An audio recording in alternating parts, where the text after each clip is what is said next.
Naimbagag sa may amin, iguro kami, iparang natin may sa istorya, ibiyang itao, alapal na iparang ako ka na yun, i-like, i-soy, may sanag ka. Kaya Vincent, Davao, ay saan kayo? Vincent? Ilusan. Vincent Ilusan. Kaya siya kung natin, Big nila.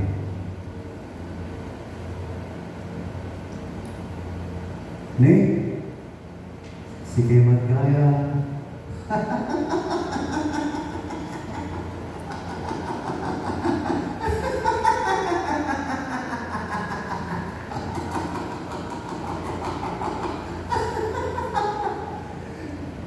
Siyak ni Daling. Siyak ke kontrabida. Kung division ko, division ko kaya dadaling niyayo. One, yes. Apay ko na yun, dyan umutin natin niya. No, amo, division ko kaya ang takaw.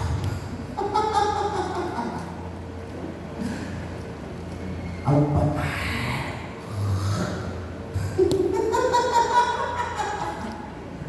Ken ang gadaya. Ang takaw kitirat ko. Tana. Kitirat di puso dili. Pasurot ni Kristo. Si Kadekay. Ang pataya iti pambalik. Dan iti Kristiyano. Ang gadaya iti panagkikasta iti na mati palagi sa kimesa ng barangay, komunidad, palagi sa kimesa ng nasyon. Iso dito kay mission ko, tasat naroon kay taning.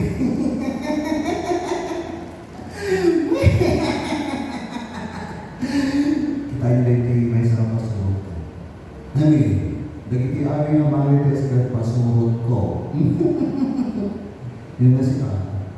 No si kagit isposa, pasurot ka. No si kagit adabisyo na, pasurot ka. No si kagit di nga magiging mo, pasurot ka. No si kagit kurako, pasurot ka. Kaya kanta dito di masa ng pasurot ko. Pasurot, my God. Sige, pagkita di ukain, tawag na ako na si kagad, pasurot ko. Sige.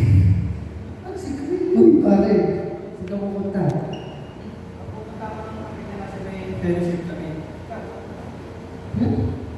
Huwag ka nang pumunta doon. Tara na lang doon kila Cute. Mag-inom tayo doon. O, mag-inom sila mo na. Hindi pwede. Kailangan pumunta sa kapilya. Galing na ako dyan sa ginagawa mo dati. Ngayon, mapaliwan na ako. May kailangan akong bahagi sa'yo para maliwanagan.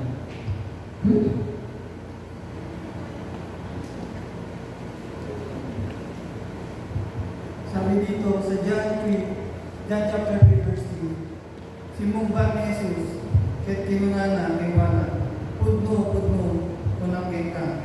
Buti may sa tao saan ka mayan ang mabaliwan, saan ang mabalit akitain ni pagarian ni Diyos.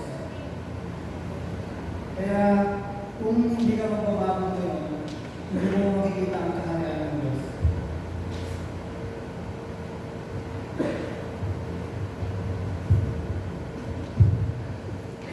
Sige, sulisok ka.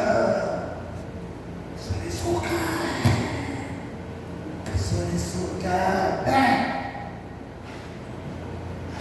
Naabak yung pasurot ka.